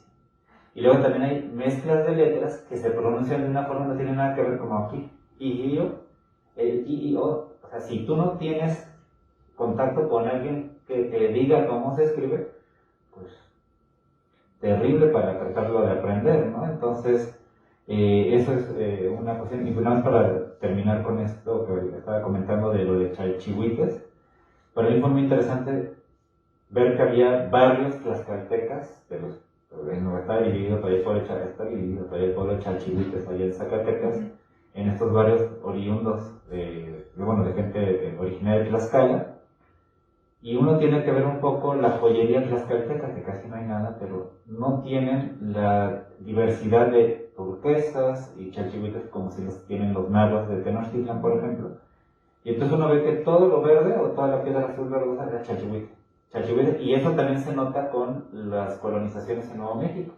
Mont Chalchihuit y un montón, todo es con referentes, no de gente náhuatl de Tenochtitlan, sino gente tlaxcalteca y asociada. Y ellos no eran náhuatl, pero es como decir que usamos las mismas palabras para describir los mismos objetos con gente de Yucatán. Ellos tienen algunos vocablos, algunas palabras, incluso diríamos del maya hacia el español castellanizadas, que nosotros no usamos, y al revés. Entonces pues a veces no nos entendemos en algunas palabras su contexto porque será español, pero no se usa con la misma función, ¿no? Entonces aquí los chalchihuites uno veía, y yo veo toda la joyería en la cultura de chalchihuites y casi nada es verde, todo es turquesa o chocolate, sigue siendo azul, pero todo decía chalchihuite. Entonces, pues muchísimas gracias. Y para ir finalizando, bueno, pues mandan más felicitaciones María Esparza, Centro Mendoza, también gracias por llevarnos a las fuentes primarias de información. Para lo de la Gran Cochinilla, y no sé si del público presente, antes de finalizar, si tuvieran alguna pregunta. Sí, adelante. Me llama la atención que hay los fonogramas, uno más bien describes adjetivos calificativos en cuanto a color. ¿Hay algunos en cuanto a volumen? Eso te lo puedo contestar. En cuanto a volumen, no, pero hay una característica especial en los dibujos de las piedras preciosas. Las más importantes están dibujadas maximizadas o hiperbolizadas o haciéndolas grandototas, ¿no? Están al tamaño de la viñeta del cuadrito. ¿Por qué? Porque eran importantes, porque eran valiosas. En la iconografía o la forma de dibujar un códice antiguamente, si queríamos dibujar a un dios, a una representación, un Ixtla, a una representación de un dios, a alguien, tenía que ser más grande que todos los demás, ¿no? Entonces, hay algunos cuadros aquí en el Florentino, en donde está, por ejemplo, la diosa Chalchihuitle, y es mucho más grande, y todos aquellos que le están acompañando son pequeñitos. Entonces, maximizan el objeto valioso, con valor religioso, con valor simbólico, lo hacen más grande. Y estas piedras, casi todas, si te diste cuenta, tienen un tamaño mayúsculo, ¿no? Aquí, por ejemplo, sí les puse una acá. ¿Dónde está el hombre?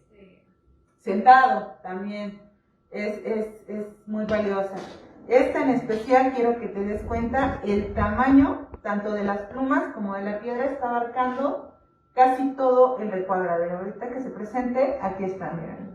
Está abarcando casi todo el recuadro en grande. Es más, la montaña, hay algunas otras en donde están las montañas y los tamaños son bastante grandes, ¿no? Inclusive la piedra es casi la mitad del tamaño del hombre, ¿no? Entonces, están maximizadas recordándote que son muy importantes, valiosas, tal vez simbólicamente relativas al poder, a poder de ciertas jerarquías, a solamente usarlas ciertas personas, entonces las hacen maximizadas. Perfecto, muchas gracias. ¿Alguien más? No. Entonces, ya nada más para finalizar, llegó un comentario más de Alfredo López. También uno de los minerales muy apreciados en el México antiguo fue el cinabrio. Sí, nada más que en el caso del Templo Mayor, el cinabrio es casi ausente entre los mayas y hay, por ejemplo, en Teotihuacán también, en Xochicalco, en Tula, pero en los contextos del Templo Mayor, la mayoría, ayer me acuerdo que por ahí llegó un comentario más de que quizás ese rojo de Tlalpalteoxihuitl es la hematita. El punto en contra para hacer la hematita es que la hematita es muy común, digamos, o sea, se da. Y el Tlalpalteoxihuitl están hablando de que es muy raro, tan raro en sus yacimientos como la Teoxihuitl, la verdad turquesa. Entonces la hematita no podría ser, porque esa, diríamos, es un óxido de hierro muy común. Por eso, por ejemplo, uno ve esas reconstrucciones de National Geographic y estos libros de los mayas, los teotihuacanos, y como ya empecé en todos los templos pintados de rojo, porque ese era el material por excelencia para dar esa tonalidad, ¿no? Y creo que el cinabrio, pues aparte de ser más raro, pues casi los que lo trabajaban tenían sentencia de muerte, ¿no? Están envenenando con solo tocar el óxido del sulfuro de mercurio, ¿no? Entonces, pues, muchísimas gracias entonces a todo nuestro público, tanto el presencial como el de Facebook, y los esperamos, ¿no?, la próxima semana, que estaremos continuando con las charlas de este ciclo de conferencias que acompañan la exposición Tlatecayo, los artistas de las piedras preciosas. Los esperamos el próximo martes, 10 de la mañana. Muchísimas gracias y nos vemos entonces.